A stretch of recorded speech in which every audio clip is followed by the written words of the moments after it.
8 de la mañana con 9 minutos, 8 con 9 minutos. Saludamos con nuestro siguiente invitado. Se trata del economista Santiago García, presidente del Colegio de Economistas de Pichincha, que se encuentra ya con nosotros vía telemática. ¿Cómo está, economista? Buenos días, gracias por acompañarnos. Bienvenido, feliz 2022. Cuéntenos, por favor, ¿cómo se deben preparar los ciudadanos? ¿Cuáles son los cambios en materia tributaria específicamente dirigidos a los ciudadanos que se implementan ya desde el 1 o se implementaron ya desde el 1 de enero de 2022? Hay ya un reglamento expedido por la autoridad competente para la aplicación de esta reforma. ¿Y de qué nos debemos preocupar o de qué nos debemos informar para que estos cambios pues no nos tomen desprevenidos? Buenos días, les saludamos a Alexis Moncayo, quien le habla, Licenia Espinel. Buenos días, Licenia. Buenos días, Alexis. Gracias por la invitación. También un saludo a la audiencia, deseándoles de todo corazón un lindo año y que se cumplan todos los proyectos que tenemos, familiares, personales. Bueno, a mí me parece, Licenia, que el 2022 es muy retador, es tremendo. Me parece que es una transición muy importante para el país en materia económica. Yo al menos identifico 10 grandes posibles reformas que se requieren, desde el tema, llamémosle, de reforma laboral, pasando por tasas de interés. Está en marcha una agenda de integración comercial.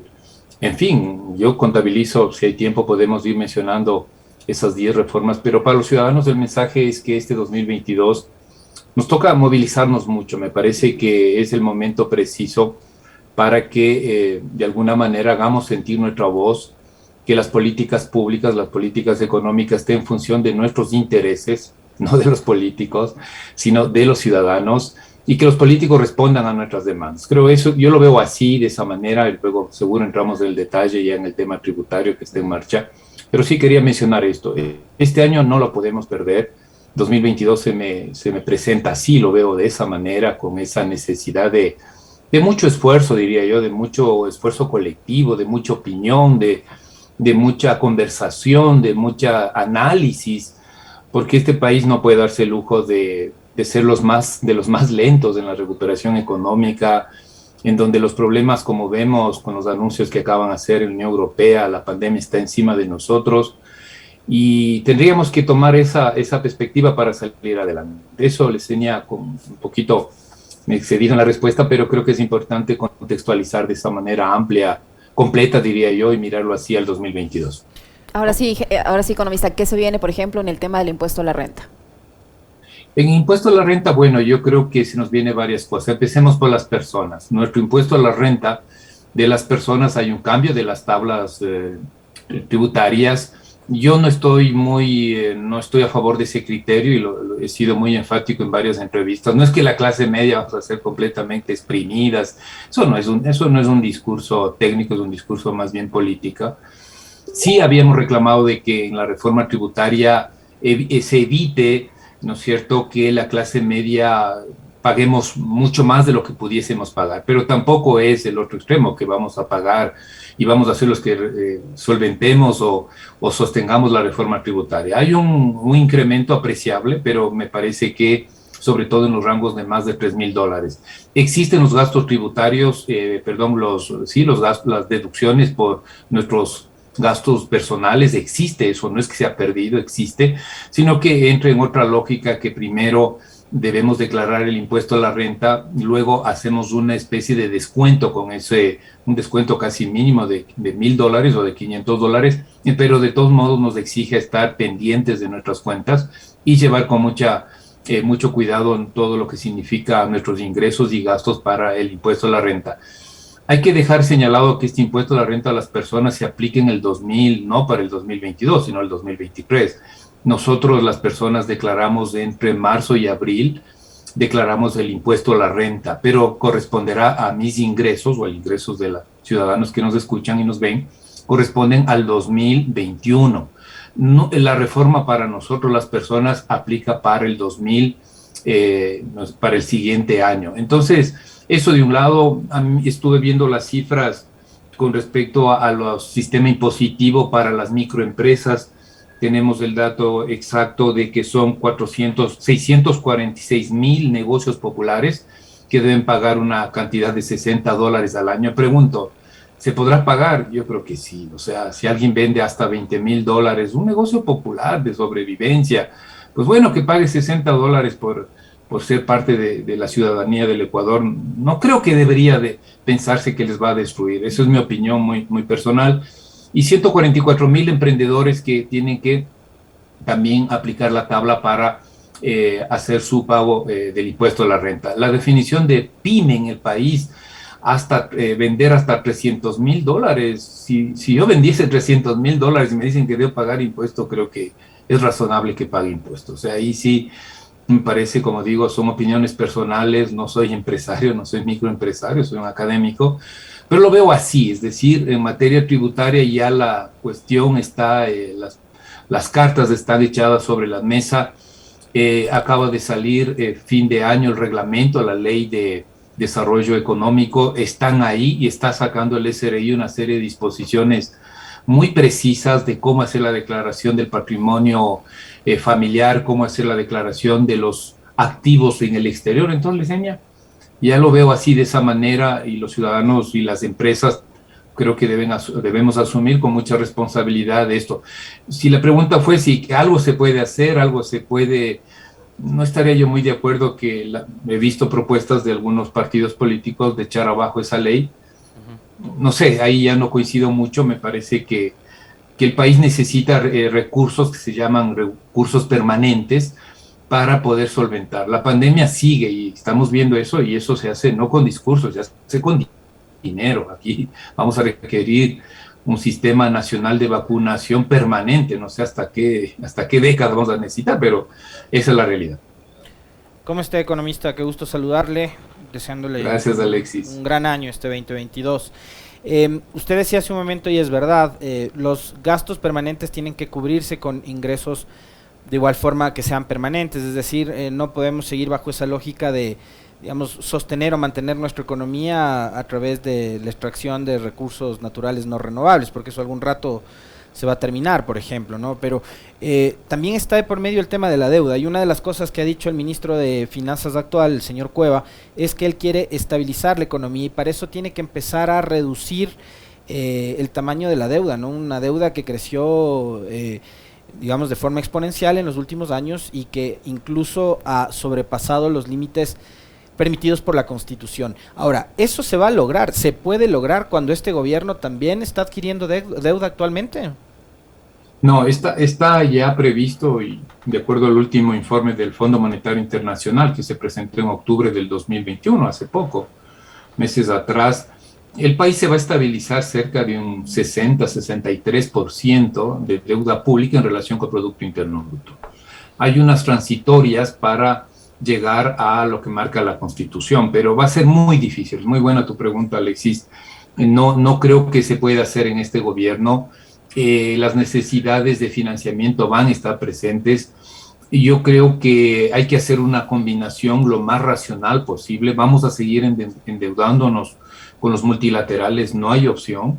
Y vamos a tener que echar mano de estos nuevos ingresos. Se habla, lo dijeron ustedes muy bien, cerca de 800, 900 millones de dólares de este 2022, extras para llamarlo de alguna manera. Y al final del gobierno posiblemente se haya recaudado 2,000 millones con esta reforma tributaria. Entonces, combinando, sumando y restando, definitivamente durante el gobierno del señor Guillermo Lasso no vamos a llegar a una reducción relativa del nivel de endeudamiento. Va a seguir el endeudamiento, se requieren recursos todavía para sostener el nivel de gasto y incluso una de las cosas que hemos cuestionado desde el Colegio de Economistas de Pichincha es que toda la estrategia hasta que termine este gobierno será poner a mínimos la inversión pública. Entonces, esa es la realidad. Seguramente al ciudadano que nos escucha seguramente dice, pero suena todo tan contradictorio, necesito endeudarme, pero no tengo plata para invertir. Esa es la realidad, lamentablemente, del país. Es cierto, yo suelo decir, 2015 es un punto de inflexión donde nos dimos cuenta que el tema fiscal se nos había ido de las manos, de que no podíamos sostener lo que habíamos pensado, que tiene sus beneficios, pues un gasto público creciente, pero finalmente nos toca pagar la factura y tenemos que entrar en estas lógicas de financiamiento, ¿no? Más deuda, más apelar a los ingresos vía tributaria, en fin. Esto se cura, Alexis, si la pregunta a los ciudadanos sería, bueno, ¿y qué esperamos de todo este proceso? Esto se cura y el país tiene que avanzar hacia una mayor reactivación, hacia una aceleración de la reactivación, que también somos críticos. La verdad es que de aquí al 2026 la economía a lo mejor crezca al 3% de su Producto Interno Bruto de aquí a 4 años, ¿no? Y entonces 3% no es una cifra que nos deje tranquilos a nadie, es decir, si lo vemos desde el lado ahora, de la ciudadanía. La pregunta ahí que me surge con esta respuesta que usted nos da y la inquietud que nos deja en su respuesta, economista, es, bueno, ¿cómo logramos la reactivación? Es decir, si tenemos un Estado que no invierte, o sea, un Estado que, por ejemplo, no está dando mantenimiento a las carreteras, si tenemos un Estado que no está construyendo más escuelas, que no está contratando más médicos, que no está construyendo más hospitales, y si tenemos una inversión privada que llega a cuentagotas y que abre, digamos, una empresita por aquí, una empresita por acá, ¿esa reactivación cuándo va a llegar? Esa es la pregunta y esa es la necesidad de que elevemos el debate económico hacia lo que nos interesa a los ciudadanos. Por ejemplo, todos demandamos empleo. Yo soy profesor universitario y desespera realmente. Egresan cientos de miles de nuestras universidades. ¿A dónde, Alex? Sinceramente, ¿a dónde? A nada. Al desempleo abierto, a la informalidad. Pero eso se cura con producción. Entonces, la reactivación tiene que hacerse de forma más profunda, más inclusiva, repito la palabra inclusiva, además, ¿no? Con un enfoque inclusivo y también de sostenibilidad ambiental. Entonces, esas son las preguntas verdaderas. ¿Y cómo hacemos para reactivar? Yo ahí coincido en algunas partes con el gobierno, en otras no, soy muy crítico en eso. Las que coincido, por ejemplo, es, número uno, vamos con número uno, ¿qué se debe hacer para acelerar la reactivación? Uno, yo creo que hay que reformar, por ejemplo, la ley de alianza público-privada. Ante la falta de recursos públicos o las limitaciones que tenemos por la lenta recuperación económica, porque no podemos tener los recursos que quisiéramos tener en el sector público, hay que hacer un buen sistema de alianza público-privada para las infraestructuras, por ejemplo, para construir las carreteras, los puentes, para dotar de internet a nuestros jóvenes, a nuestros niños y puedan asistir a clases virtuales. Entonces ahí está una pero bien hecha, no con dedicatoria, no la alianza pública-privada para, como decimos, por ejemplo, en el tema petrolero, nos vamos a oponer a morir, vamos a hacer todo lo que esté a nuestro alcance para que los grandes proyectos petroleros no vayan a donde está la carne del sector petrolero, sino vayan donde necesitamos inversión, donde hay riesgo, donde hay que hacer recuperación mejorada, donde tiene que el empresario hacer valer su perspectiva de innovador y entre a competir ahí, no donde los campos ya son maduros y la rentabilidad está garantizada. Entonces, Alexis, eso es, ¿por qué no podemos hablar con frontalidad? ¿Por qué no podemos decirlo esto a la Asamblea Nacional, sean partidos de izquierda o derecha? Oiga, señores, sentémonos, ¿qué necesitan ustedes? ¿Qué información más les requieren? Y al gobierno. Pero esta ley de alianza público-privada tiene que estar bien hecha, incluidos los gobiernos locales descentralizados, que son otros también parecen invitados de piedra en la reactivación, ¿no? O sea, a mí, a los gobiernos locales no me topen. O sea, aquí todo el mundo entramos en estas lógicas, pero los gobiernos locales como que se hacen el quite, ¿no? Y entonces también, en vez de que gasten 80%, que es el dato que tenemos en gasto corriente, entonces que bajen al 50% el gasto corriente y 50% inviertan. Entonces, Alexis, número uno. Número dos, hay más cosas que, como les dije, son 10 reformas fundamentales que estamos desde la ciudadanía impulsando. Por ejemplo, tiene que revisarse el tema de reforma laboral. Yo sé que eso podríamos llevarnos a otro programa, pero eso hay que hacerlo bien. Yo me pregunto y le pregunto al empresario, ¿qué es más importante?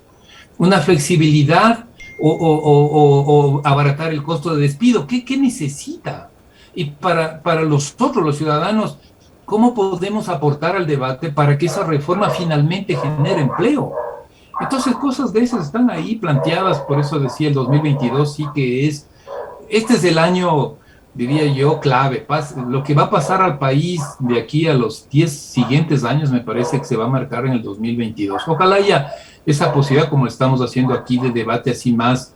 Podemos no coincidir, pero podemos expresar las ideas y podemos decir, bueno, ¿cómo nos encontramos los ecuatorianos para resolver los problemas de los ecuatorianos? Economista García, ¿qué dice el reglamento que ya fue aprobado, como usted lo menciona, respecto al cálculo del impuesto a la renta? ¿Hay algún cambio? ¿Cómo se va a calcular este impuesto a la renta? ¿Cuánto van a poder deducir y quiénes van a poder deducir? No, yo creo que se aclara, Yesenia, ya está más claro el procedimiento, lo que yo comentaba hace un rato.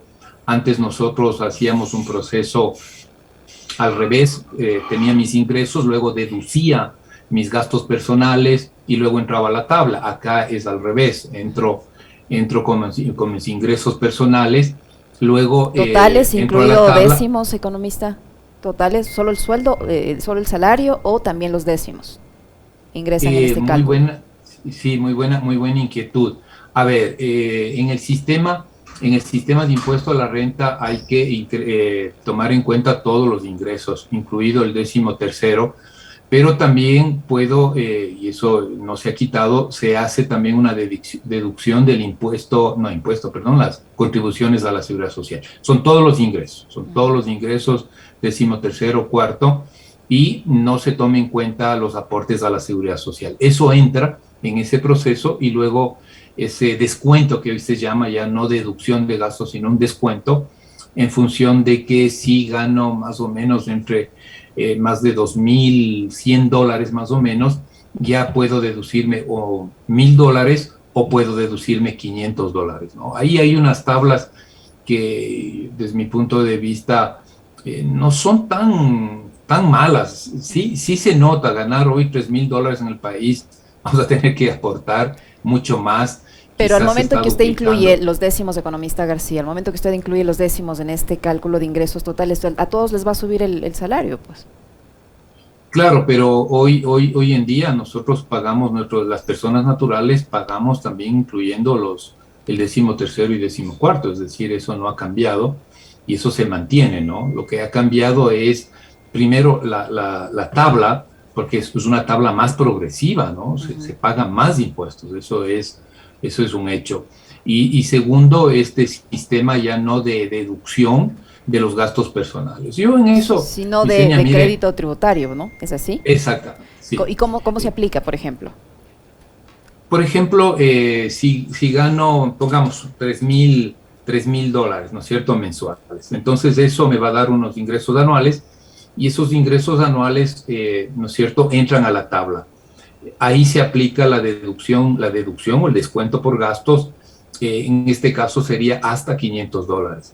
Descuento esos $500 y me sale la tarifa, ¿no es cierto?, me sale el valor a pagar. Ese valor a pagar, si mi empresa me ha deducido, por ejemplo, en las universidades públicas nos deducen mes a mes, o si soy un directivo de una mediana empresa, la empresa me hará las deducciones, hago el cruce y liquido, ¿no es cierto?, el impuesto a la renta en marzo del 2023, no en marzo del 2022. En marzo del 2022 nos toca hacer las cuentas, como lo dije hace un momento, en función de nuestros ingresos 2021, eso no ha cambiado. Entonces, sí hay, Seña, si la pregunta es, los cambios, definitivamente ganar $3,000 en este país va a significar al menos casi se duplique lo que hemos estado pagando de impuesto a la renta.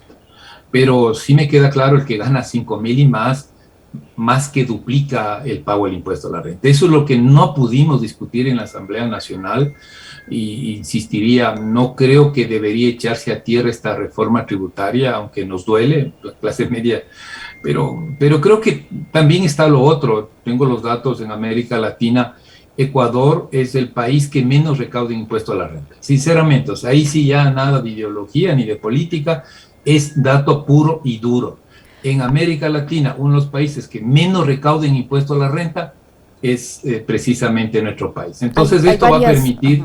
Hay varias consultas de nuestros seguidores de redes sociales y quienes nos están también llamando por teléfono, economista García, en el sentido de que si los ingresos por utilidades también se incluyen en esto, en el cálculo del impuesto a la renta, los fondos de reserva, o tal vez si le despidieron de algún trabajo y volvió a conseguir trabajo, pero del trabajo anterior le pagan la liquidación, dice aquí. ¿Eso también se debe incluir en la declaración de impuesto a la renta? Todo lo que signifique, por ejemplo, los dueños de bancos Entonces, cuando hacen su impuesto o su declaración de impuesto a la renta, puede tener un salario como gerente, tiene que sumar las utilidades, eso es, sí, eso está establecido en la ley, y declarar el impuesto a la renta. Eso, si tengo un exceso o un ingreso por alguna actividad fuera de mi trabajo, digámoslo así, eso se causa, ¿no? Forma parte de la declaración del impuesto a la renta. Si tengo una liquidación, eso no es impuesto a la renta, simplemente es mi ingreso. Entonces, trabajo 9 meses en la empresa A, ya tengo eso, entra a conocimiento del SRI, si me han hecho un descuento, 9 meses. Luego trabajo solo 2 meses más y completo 11, se suma y finalmente al año siguiente haré una declaración por mis ingresos de 11 meses. ¿Sí? Entonces, eso, la verdad es que para los oyentes... ¿Y los fondos de reserva no ingresan? Sabe que me puso a dudar ahí, me parece que no entra, pero dejémosle en suspenso, quedo pendiente, no quisiera dar una respuesta así, es un buen tema, no lo tengo ahorita en mente, pero lo que quería decir es, gran parte del sistema sigue parecido, sigue igual, ¿no? Lo que se cambia es esta forma de deducción de los gastos personales y esta forma de aplicar la tabla. El resto es, como digo, salió recién la semana que terminó, ya está el reglamento del SRI para hacer ese tipo de declaración de personas naturales, también la declaración para el nuevo sistema para microempresas y para emprendedores. También ya está una resolución del SRI con más detalle, ¿no? Pero en términos generales a los ciudadanos, por favor, es lo mismo. Hemos venido aplicando, pero hay que tomar en cuenta estos cambios, ¿sí? Pero en general los conceptos no es que es un cambio extraordinario y ahora me olvido y ahora el mes cambió, no. En general es lo mismo, pero con algunos cambios que hay que tomarlo en cuenta para no fallar, ¿no es cierto? Y cumplir con nuestras obligaciones tributarias. Muchísimas gracias, economista. No sé si tienes más inquietudes, Alexis. Muy amable, economista. Nuevamente lo reiteramos, que tenga un feliz año. Muchas gracias por su tiempo y por la información que nos ha proporcionado. Gracias, Zenia, por la invitación, Alexis. Un buen día, un lindo año a todos los oyentes. Gracias. De igual manera, gracias.